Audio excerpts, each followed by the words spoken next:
Assalamualaikum warahmatullahi wabarakatuh. Perkenalkan, nama saya Liliana Desita, mahasiswi Teknik Pertambangan dengan NPM 0738231101 kelas C, Program Studi Teknik Pertambangan, Fakultas Teknik Universitas Hairun. Saya di sini ingin mempresentasikan tentang materi perkuliahan kami, geologi struktur. Untuk nilai tes kami di mana memuat beberapa topik, yaitu 1.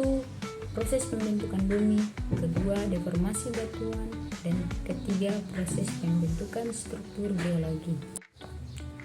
Sebelumnya saya mau tanya, apakah teman-teman pernah penasaran dengan apa yang terjadi di dalam bumi?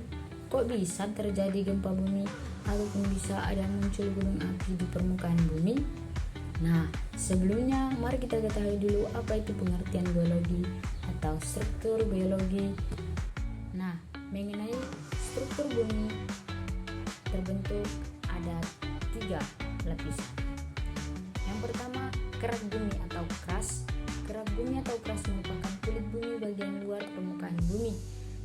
Tebal, lapisan kerak bumi mencapai 7 km dan merupakan lapisan batuan yang terdiri dari batuan-batuan. Lapisan menjadi tempat tinggal bagi seluruh makhluk hidup.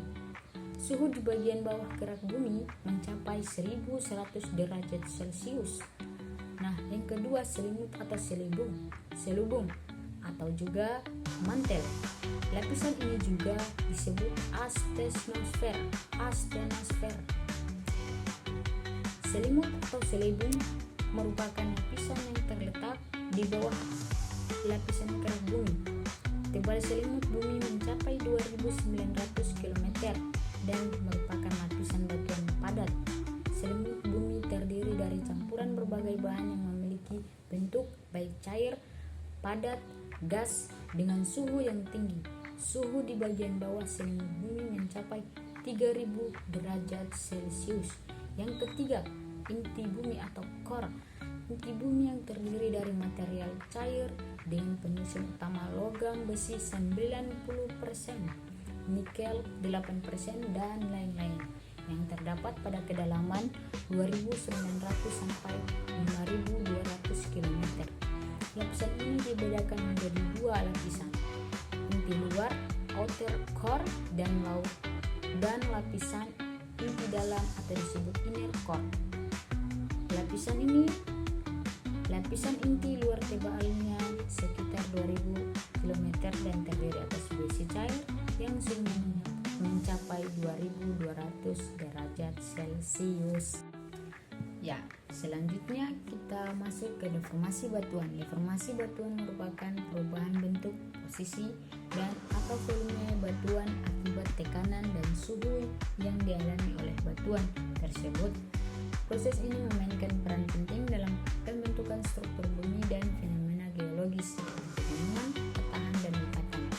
Faktor-faktor penyebab deformasi batuan. 1. Tekanan tektonik. Tekanan horizontal dan vertikal yang disebabkan oleh gerakan lempeng tektonik dapat mengakibatkan deformasi batuan. Tekanan ini dapat menyebabkan batuan mengalami kompresi, tensi, atau geseran. Yang kedua, suhu. Suhu tinggi dalam kerak bumi dapat membuat batuan menjadi lebih plastis dan rentan terhadap deformasi. Kandungan air. Dan yang ketiga, kandungan air. Kehadiran air dalam batuan dapat mempengaruhi kekuatan dan fleksibilitas batuan sehingga mudah mengalami deformasi. Yang keempat, waktu. Deformasi bisa terjadi secara cepat akibat gempa bumi atau secara lambat selama jutaan tahun sebagai hasil dari proses tektonik yang berlangsung terus-menerus. Jenis-jenis deformasi batuan. Deformasi batuan dapat dibagi menjadi berbagai jenis berdasarkan karakteristik dan proses yang terjadi. Berikut beberapa jenis deformasi batuan. Yang pertama, deformasi elastis. Deformasi elastis adalah perubahan bentuk sementara yang dialami batuan ketika tekanan atau tegangan diterapkan. Batuan akan kembali ke bentuk aslinya setelah tekanan dihilangkan, mirip dengan perilaku pegas. Deformasi elastis lebih sering terjadi pada batuan yang berada di permukaan bumi atau pada pada kedalaman relatif dangkal. Elastisitas batuan tergantung pada jenis mineral, struktur kristal, dan kondisi lingkungan tempat batuan itu berada. Yang kedua, deformasi plastis atau duktal.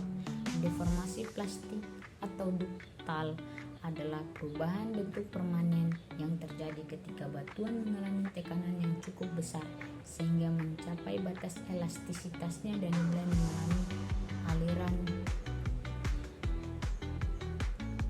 Batuan yang mengalami deformasi plastik tidak kembali ke bentuk aslinya ketika tekanan dihilangkan. Yang ketiga, deformasi brittle atau getas.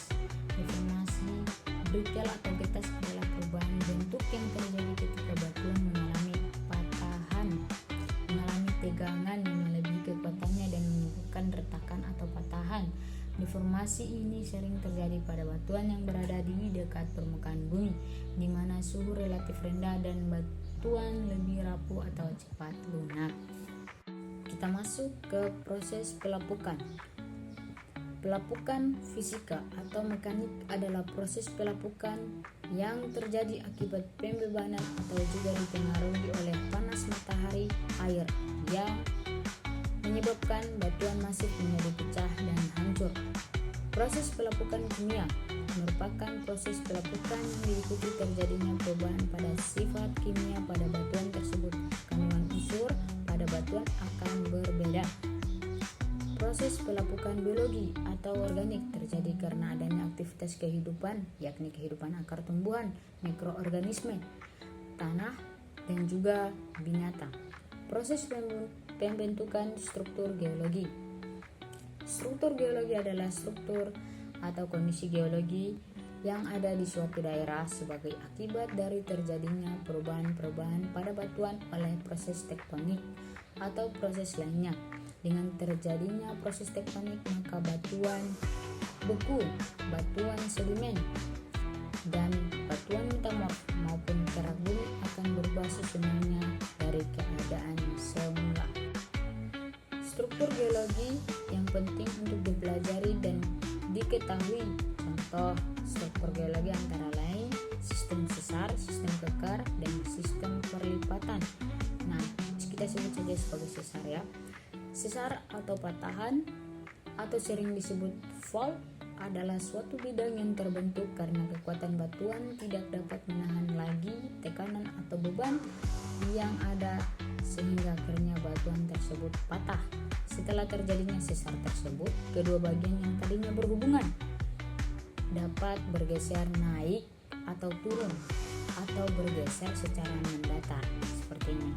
Nah, sesar yang terbentuk karena proses tektonik yang kuat umumnya tidak berdiri sendiri atau tunggal, tapi akan menghasilkan sesar-sesar yang lain lebih kecil di sekitarnya sehingga dapat membentuk suatu sistem yang kompleks.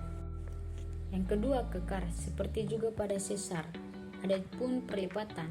Kekar umumnya terbentuk karena proses tektonik yang terjadi pada suatu daerah tertentu. Dalam hal ini, kekar merupakan akibat lanjutan dan proses pembentuk sesar atau perlipatan. Kalau kekuatan suatu batuan kuat tekan atau kuat tarik tidak sanggup lagi melawan tegangan yang ada, maka batuan tersebut akan pecah atau retak. Jika ukuran dari retakan tersebut besar dan terjadi pergeseran yang besar, disebut terjadi sesar. Sedangkan dalam ukuran retakan tersebut kecil, hanya sampai beberapa meter, dan relatif tidak terjadi pergeseran, disebut sebagai kekar. Ketiga, perlipatan. Perlipatan terjadi karena aktivitas tektonik. Lapisan batuan sedimen yang relatif elastis akan mengalami tekanan yang tinggi dan terlipat dan membentuk sistem singkilin atau antikilin. Pada sistem perlipatan, lapisan batuan yang terjadi mendatar akan berubah posisinya menjadi miring dengan kondisi kemiringan atau dip dan jurus atau strike yang bervariasi. Apabila besarnya tegangan yang bekerja pada batuan sedimen tersebut melampaui batas elastisnya, maka sistem tersebut akan mengalami penyesaran dan pergeseran. Sedangkan kalau tidak terlalu besar, maka pada bagian-bagian tertentu mungkin akan terbentuk sistem kekar tarik atau pada batuan yang rapuh atau getas. Perlipatan menghasilkan bagian punggung perlipatan yang disebut sebagai antikilin dan bagian lembah yang disebut sebagai semikilin. Antikilin adalah lipatan batuan seperti punggung bukit yang membentuk huruf U. Terbalik, semikilin adalah kebalikan dari antikilin atau seperti lekukan atau lembah di antara punggung bukit.